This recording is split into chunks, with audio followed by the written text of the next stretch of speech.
Hey there, girl, Chelsea called. It was a bright, sunny Monday morning, full of promise, unlike the day before, which had seemed to drag as Annie tried to push Danielle's death from her mind. She had been in Ridgeville for a little over 3 months now, and was only just settling into her new life. Until the freaky dreams had started, she'd had a large group of friends in New York, but they'd slowly disappeared as her behavior had become increasingly unsettled and strange.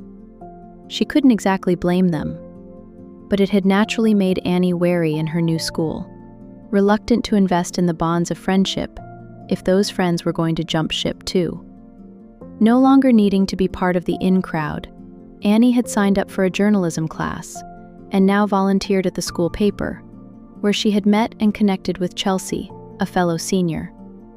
A born and bred local, she had cheerfully taken Annie under her wing. Jogging the last couple of steps, Annie looped her arm through Chelsea's. "You dressed to match the day, I see."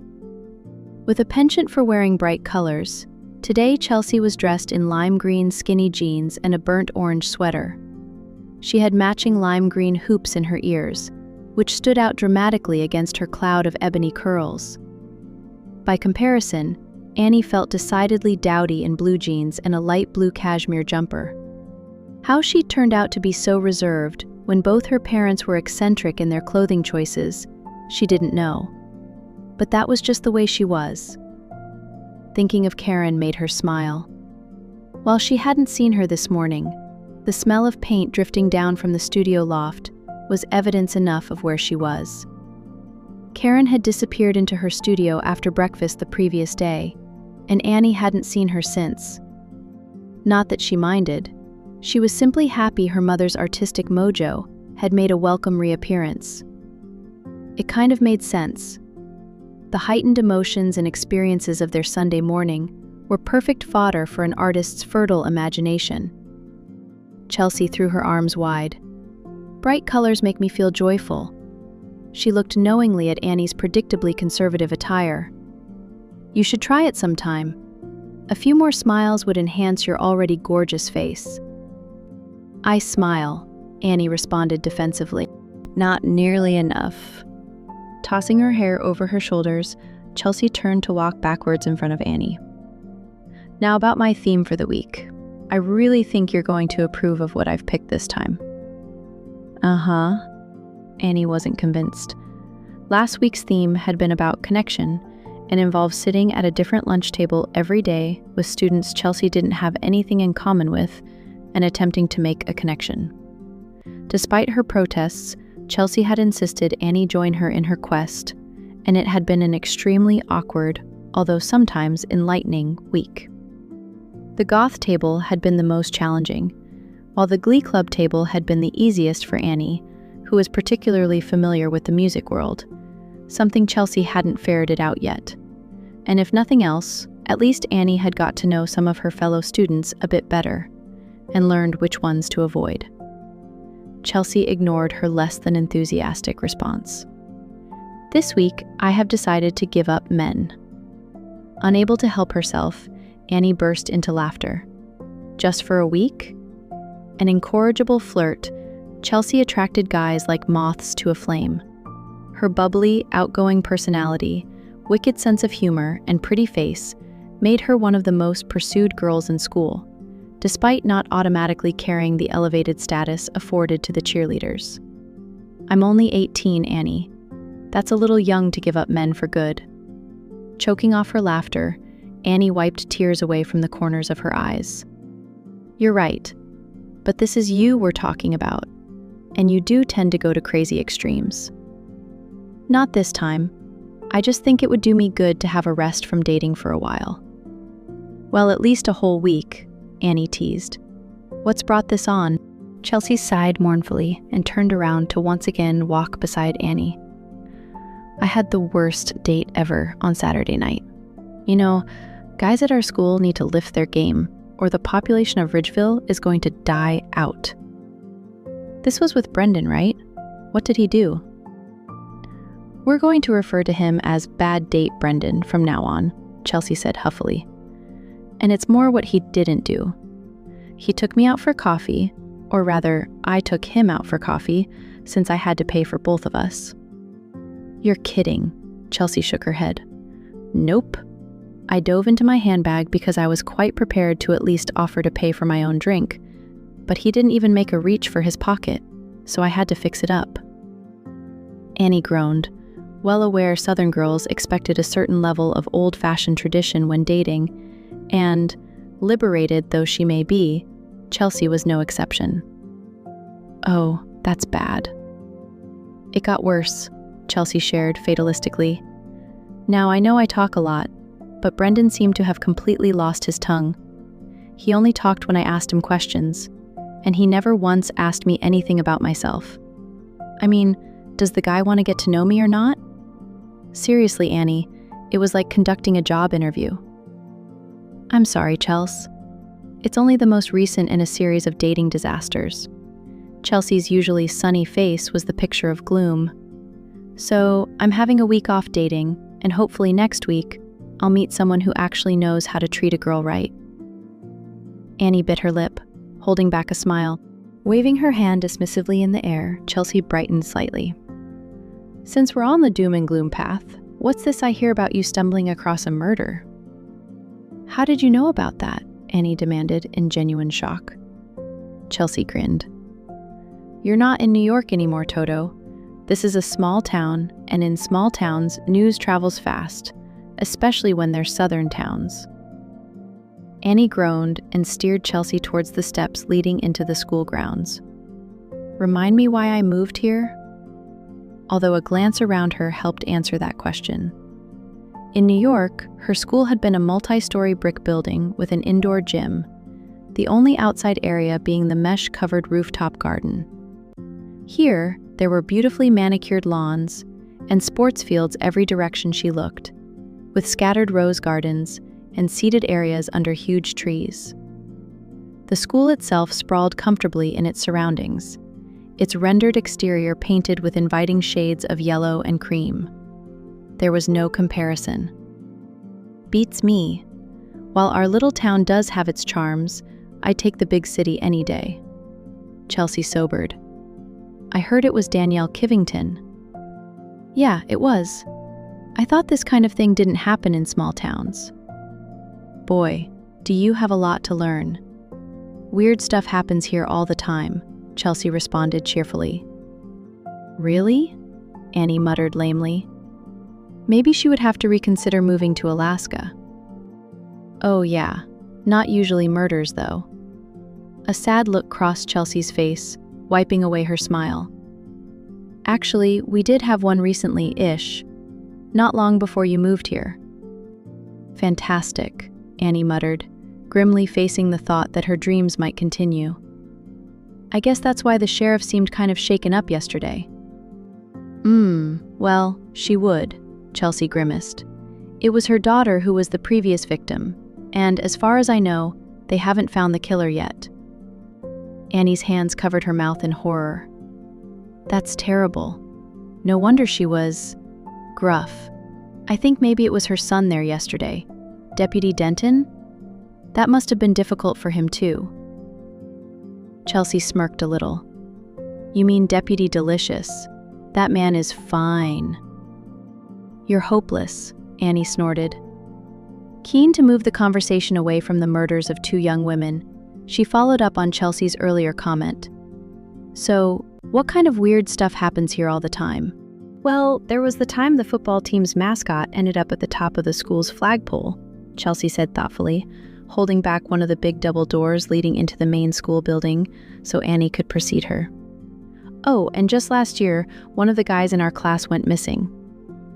For a girl from New York, that didn't seem particularly strange, and she said as much.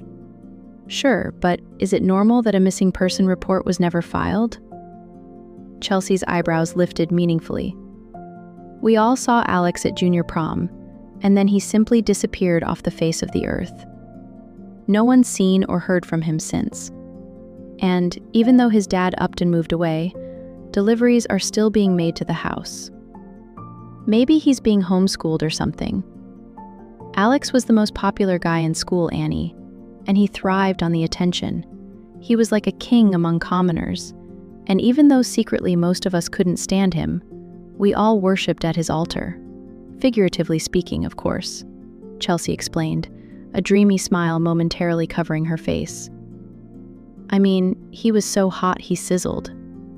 There's no way Alex would have voluntarily given that kind of adulation up. That is a little weird, Annie conceded. Chelsea shrugged. Par for the course in Ridgeville. There's still a housekeeper in residence maintaining the house, and the deliveries are probably for her. Poor woman, though. That house is mammoth. There's not enough money in the world to induce me to spend my life cleaning it. Since Chelsea couldn't even keep her bedroom tidy, that was hardly breaking news. So, what happened to the boy? Nobody knows. A body has never been found, but then no one's gone looking for one either. Chelsea glanced at her conspiratorially. My theory is Mr. Hamilton murdered Alex in a fit of rage, and his body is buried somewhere on the estate. I never really liked Mr. Hamilton. Clearly, Annie laughed. Chelsea had an imagination as vivid as her clothing. Listen. Annie spun open her locker and grabbed Chelsea's arm to stop her from moving on to her own locker further down the corridor. I was thinking about doing something in the school paper about Danielle. You know, like a tribute. Do you think Adrian would be up for it? A fellow senior, Adrian was editor of the fortnightly Ridge High News. He was also a bit of a stickler for doing things the right way, and liked to be the one handing out assignments, rather than the other way around. Chelsea rolled her eyes. If we drop a few hints and let him think he's come up with the idea, we should be able to swing it. He's not really into emotional stories, so he probably won't want to do it himself. Cool. Annie glanced at her watch. You better go, or you're never going to get all the way over to French in time. I'll see you at lunch. The languages department was on the other side of the campus, and Annie watched in amusement as Chelsea made a mad dash for her locker, dumping her bag in haphazardly, stopping only to grab the book she needed before racing down the corridor and out of sight. With her own history class just a few doors down, Annie had plenty of time to get her stuff sorted for the next couple of classes before the morning bell rang. Annie's last period was free for working on the school paper, and she decided to take the scenic route home so she could visit the crime scene again. She'd told Chelsea a half-truth that morning about the tribute piece, which, incidentally, Adrian had come up with all by himself, or so he thought, and promptly handed over to the girls. Annie was planning on using that as a cover to investigate what had really happened to Danielle. Maybe the police would eventually figure out it was some kind of bizarre animal attack, but Annie wasn't going to wait for them to reach that conclusion. The route from school to the forest took her past the Hamilton mansion, and, after Chelsea's story earlier in the day, she couldn't help but study it thoughtfully as she walked past. Set back from the road and surrounded by an intimidating concrete wall, it was nonetheless a breathtaking picture of historic North Carolina. Its design redolent of ancient Greek architecture, with 6 granite Corinthian columns supporting the 2-story-high portico, and a further story sitting above that. No stranger to the luxurious, sprawling homes of the rich and famous, Annie was still impressed with the elegance of the huge house.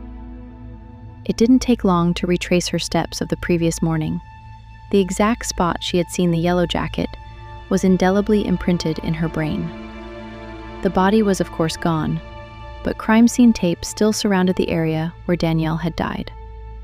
Pacing carefully around the tape several times, Annie studied the ground, hoping for a paw print or some evidence of what she'd seen in her dream. There was nothing, perhaps not really surprising considering the ground was covered in a dense layer of leaves. She frowned. She'd never tried to conduct an investigation before, and wasn't exactly sure where to start. And how exactly did one track down a killer wolf? Do you have a death wish? Annie jumped and couldn't hold back a squeal of fright. Clutching a hand to her rapidly pounding heart, she turned and squinted into the trees behind her, until she found the outline of a man leaning against a thick trunk. You again. How did you know I was here? You walked past my house. It doesn't take a genius to figure out where you were headed, he drawled, his voice deep and slightly gravelly, just as she remembered from the previous day. So you followed me, Annie squawked, still put out by the fright he'd given her, and wary of his intentions. There's a murderer on the loose. You shouldn't be out here. She could hear the anger in his voice, as though he wasn't happy at being forced to intervene. Wolves are mostly nocturnal, aren't they? She commented without thinking, and then bit her lip in consternation. Wolves? What do wolves have to do with it? Nothing. Never mind, Annie muttered hurriedly. Damn, he probably thought she had a screw loose. How do I know you're not the murderer? He sighed. If I was, I wouldn't waste time talking to you, would I? I guess not. Stupid comment again. She wasn't exactly building a great picture of her intelligence. Thanks. For what? For following me to make sure nothing happened to me. Not that she thought there was any risk, but he didn't know that. It was kind of sweet, really. Whatever. He paused. You look too fragile to fight anyone off, and I didn't want it on my conscience if something happened to you. Like the other girl. Annie took a curious step forward, trying to make out his face. Did you see what happened to her? Of course not. Outrage made his voice shake. Look, I know you don't know me, but I wouldn't have stood by and done nothing if I'd known what was going on. She shuffled forward a bit more, hoping he wouldn't notice. I didn't mean to imply you would. I'm just trying to figure out what happened to her.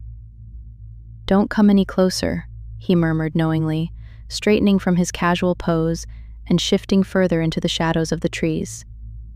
Annie stilled, not wanting to frighten him off. Why won't you let me see who you are?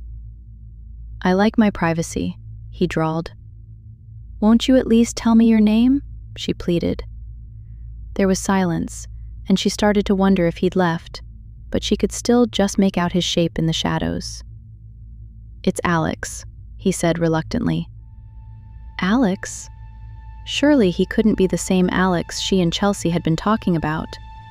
If it was him, why had nobody seen him for the past year? The thought intrigued her. It was hard to tell if he was the right age, but if forced to guess from his voice and manner, she'd say he was somewhere in his late teens or early 20s. I'm Annie, she offered belatedly. I know who you are. You do? She saw a faint movement and guessed he'd shrugged. It's not often big city New Yorkers relocate to the back of beyond.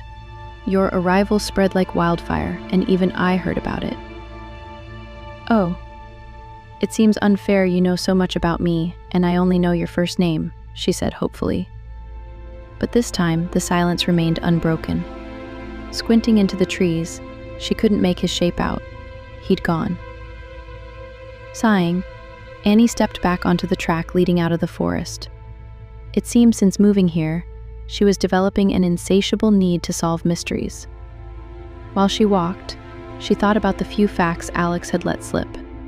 He'd seen her pass his house and knew where she was heading, so he obviously lived in one of the few houses close to the forest. As she emerged from the forest's cover and into the parking bay, she scanned the area. There were several two-storied houses and then, of course, the Hamilton mansion, which although set back from the road, did border directly on the forest. He had to be the boy Chelsea had told her about. Excitement made her fingers tremble as she pulled out her phone. Chelsea would get a kick out of knowing he was obviously still alive.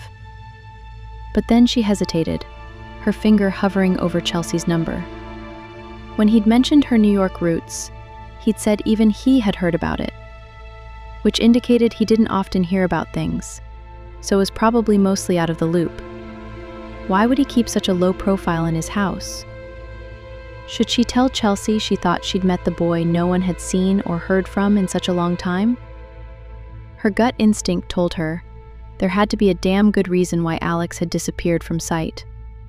Twice today, she'd been reminded nothing was secret in a small town. Perhaps it wasn't fair to expose him to more gossip and speculation. He'd done nothing but look out for her in his own gruff manner. She tucked her phone back in her pocket